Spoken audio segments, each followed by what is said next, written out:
the lead coaches in E2M. I teach your step aerobics class,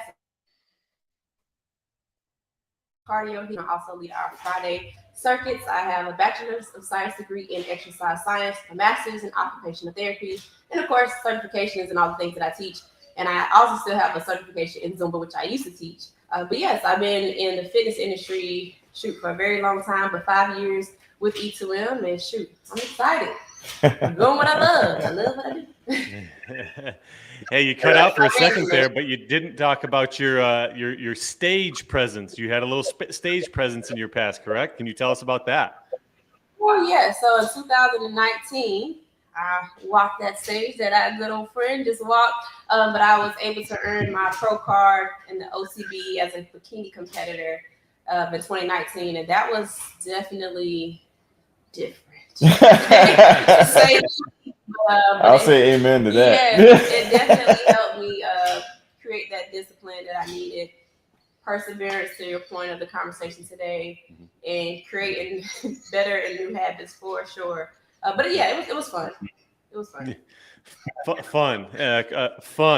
I have the definition of perseverance here on my side of the screen, and I want to, any viewers, I want to give the definition. So, perseverance is the continued effort to do or achieve something despite difficulties, failure, or opposition. Now, when you do something extremely hard, whether it's getting on the stage, whether it's a long race, whether it's just fitness in general, because a lot of our client base is brand new to the fitness game, right?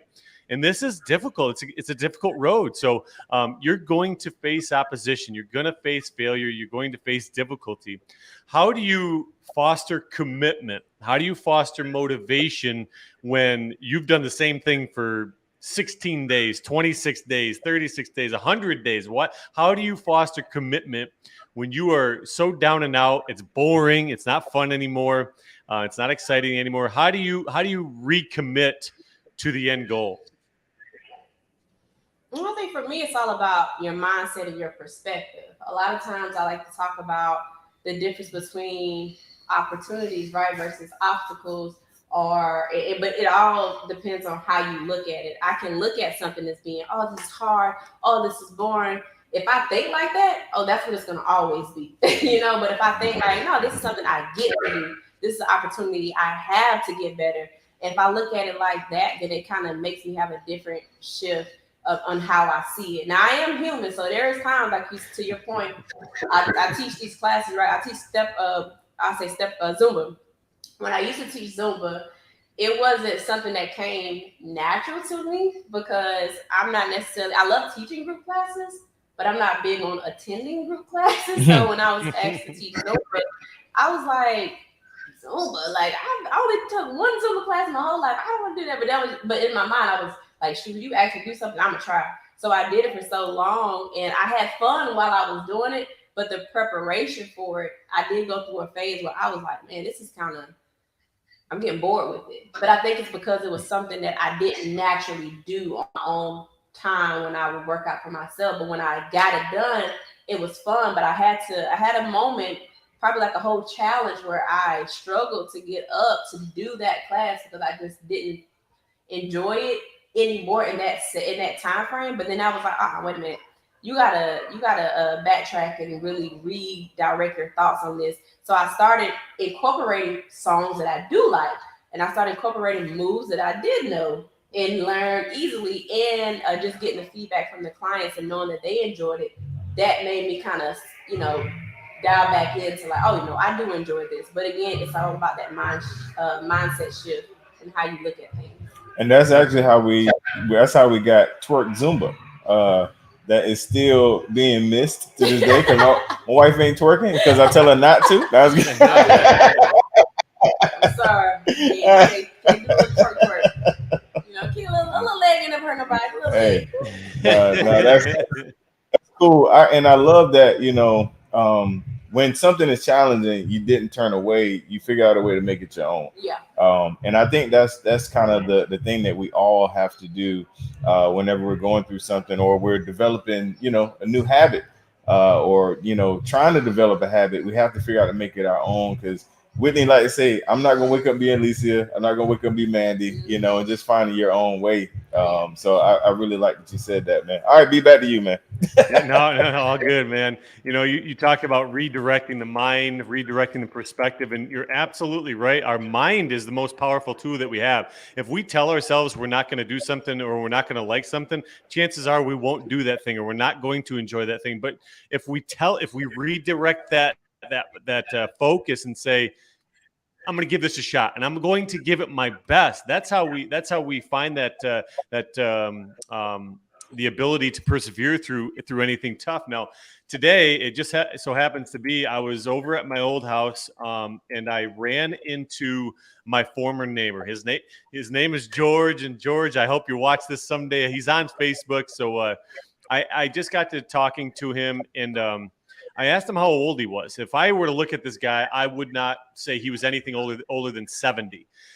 I asked him point blank. I said, George, how old are you? He said, 87 years old. All right. I said, so how do you get to 87 years old in the health and condition that you're in? He goes, you want to know the secret, Brad? Folks, the secret isn't much of a secret. It's doing the same thing over and over and over again. And he told me the secret is exercise, movement, and strength training. This guy's 87 years old. And since the time he was 14 years old, he walks for 45 minutes a day. He used to run, but he walks for 45 minutes a day now. And then he goes to the local YMCA to do some strength training. Do you think he's still enjoying himself after 70 years? Probably not. But you learn to tell your mind, this is going to pay off to me. All right. This is going to enhance my life, not just temporarily, but in the long term, in the long game. There's plenty of times where he had to persevere. There's plenty of times in his life where he had to I saw this guy out in the middle of a blizzard. I've seen this guy walking in the middle of a monsoon. His name's George Natition. I hope he watches this someday because, man, you want to talk about a beacon of hope, a beacon of faith, man. You look at this guy, 87 years old, and I wouldn't have pinned him for a day over 70. And it was just neat to talk to him today and reminisce because you look at somebody that's 87 years old and he says, you want to know the secret? He might watch some of the E2M content. He may. I have no idea. But he says the secret to life, the secret to a prosperous life is exercise, movement, and physical strength training. I thought that was pretty neat. Wow. I agree. I mean, I'm sure you can attest to this too. Sometimes we don't have the best day, but once we get up, we do our workout, even if we don't want to initially. After we do it, we feel good about ourselves, especially when we see the results coming. We're going to really feel good about ourselves. So yeah, I think the saying is there's never been a workout you regret. Mm-hmm. Like nobody's ever said I worked out. I was like, man, I shouldn't have worked out. Right. Ain't nobody ever said that. That's true. I know I haven't, Yeah, even when you push yourself, when you got the headache, when you finish, you're not gonna be like, yeah, for sure. Yeah. I talked about this morning and how do you feel accomplished? How do you feel really good and confident about yourself? You do something hard, right?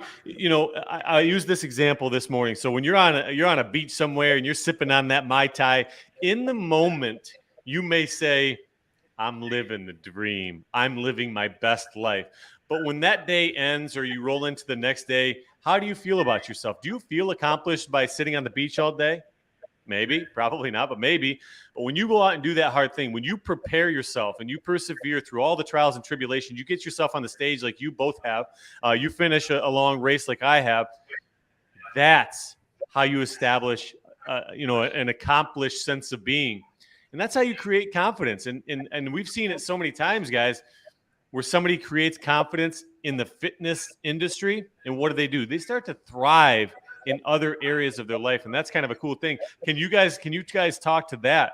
You started to thrive in the fitness game and you started to see other areas of your life prosper. Yeah, go ahead, ladies first. Oh, okay. I'll say this to your point. You said something about confidence, right? How creates confidence, and that's something I talk about all the time with our clients. When you set those goals, because living life, we're doing these things, going through these motions. But baby, if you don't have goals set, a lot of times you will get redirected in directions that you don't want to go, you know, away from becoming who you truly want to be, right? And we all want to be better. I hope that's the goal. But when you set these goals for yourself, whether they're big goals, small goals, and you accomplish them, they do create a sense of confidence. So I encourage everyone, and I didn't even realize it was like live right here. Yeah. That's also my mom's name. So shout out to my mom. She's watching, rocking it. Shout out. Hey. But yeah, that's pretty cool. But anyway, but I encourage everyone to set a goal for themselves, and not just the big goals, because a lot of times when we set those big long-term goals, like getting on the stage, if you don't have smaller goals in between that getting on the stage goal seems so far away.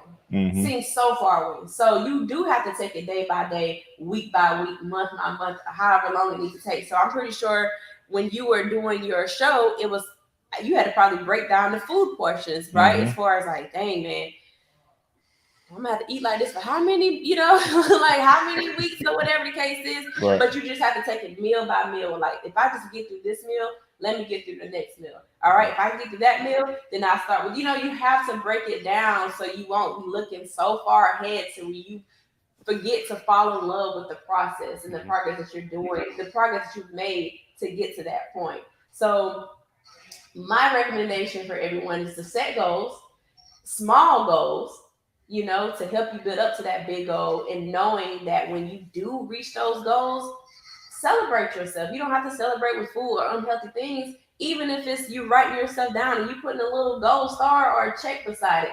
Make sure you acknowledge the things that you have accomplished, because that is what helps us build that confidence that we need to continue to keep going forward. Yeah, I don't have to top that. She knocked that one out of the park. No, only thing I'll add is, and it pretty much what she just said. For me, like finishing an 8-week challenge with E2M just mentally made me feel like I can do anything, you know, because once you accomplish something, then you just like, man, I did that. I can do this, which kind of led to prepping for a show, you know, and being able to hone in and be disciplined and all of that I learned with E2M. It was easily applied to prepping for a show for sure. You're going to continue to feel that too. Even though I did that show in 2019, it's so many days where I'm like, girl, you can do this. You can do it. You did that, you can do it. And that still is 2024.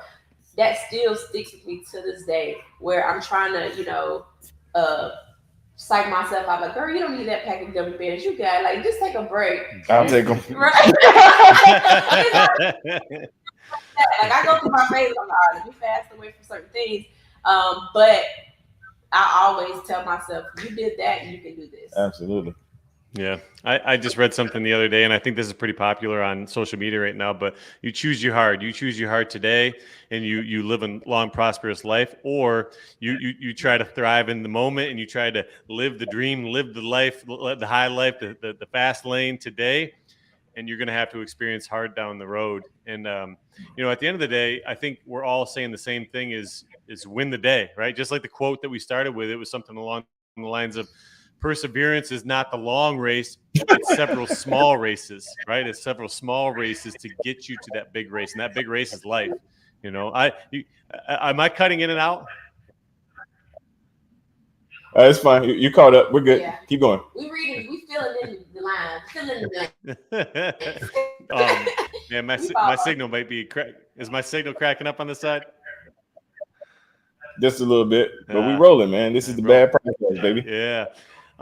Yeah, so I mean, win the day, and you know, whether it's an 8-week challenge or if you're training for a marathon, you're training for you know, a physique show, win the day, win one day at a time. And what happens is you start to create that repetitious lifestyle. Man, repetition eliminates fear, and it promotes and produces confidence. Man, you want to win at life, win one day at a time. Absolutely, man. Good stuff. Good stuff, B. You know, one more thing, man, before we kind of transition out. You know, Alicia, the thing that I always love about your class when I was taking it real time was you always say, I'm gonna help you with your body, I'm also feed your mind.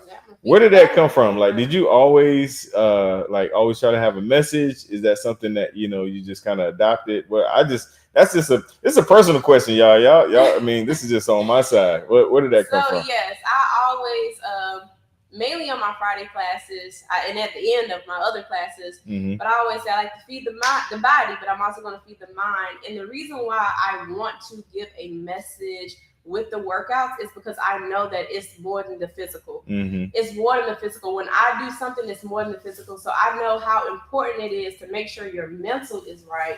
Make sure here you're strong here and you're strong here, and not just with your physical features and what you can do physically. So I want to make sure whenever I have the opportunity to use my voice and to use my gift on any platform that I have, I want to be able to let people know that you can do it, and not just tell you that you can do it. Here are ways that you can do it. Mm-hmm. Because a lot of times we're like, oh girl, you got it. You got this, one day at a time. Okay, well tell me, how do I get through these 1 days at a time? Mm-hmm. How do I get through the hard things? How do I build the confidence? Mm-hmm. So I take my time and I research different things. I read different books. I watch different YouTubes. And if it feeds, of course I take stuff that I get from the sermons that I listen to at church. And if it feeds my soul and it motivates me, I try to figure out how can I word it so I can share this with the team, make it relatable to life and fitness, and so I can help other people. So it's really just something that I know carries me. Gotcha. Like, yeah, I can do a push-up, but sometimes when you're on whatever number, my 10th rep, I might say, I really don't feel like doing this. But then it's like, okay, well now mentally I got to kick in. Mm-hmm. I got to tell myself, you can do this. You know how to do it. You just got to take it 1 rep at a time, push through. So yeah, I'm gonna always do that for our clients as well. No, I love that, man. And this and the point that you made while you were explaining that is not only do you say the slogan, but you also give the steps. Oh, you because it's one thing to say the popular motivational slogan. Mm-hmm. It's another thing to show like how you can apply it, and you always do that as well. So yeah, because I mean, and that's the thing. I also wanted to. I was trying to pull this quote up. I'm a quote girl. I was trying to pull up this quote as we were talking about everything today, talking about pretty much what we were describing was habits, things like that, and how to become better. You got to have great habits. So This is a quote that I would like to share with you all.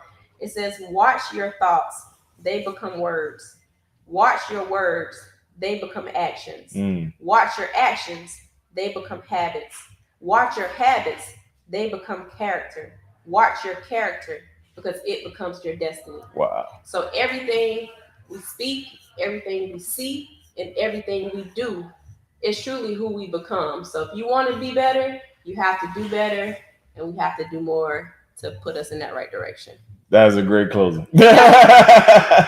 All right. So for those that don't know, Brad had signal issues. He dropped off and shot me a text. But we're going to do the do you know or did you know moment real quick. I don't know if I don't think Brad prepared you for this, but this is a question we ask all of our guests. It is a do you know or did you know moment. Pretty much something that you haven't maybe said publicly or online, something about you that you want to share with us, like a did you know about Alicia, or do you know that she, or did you know that?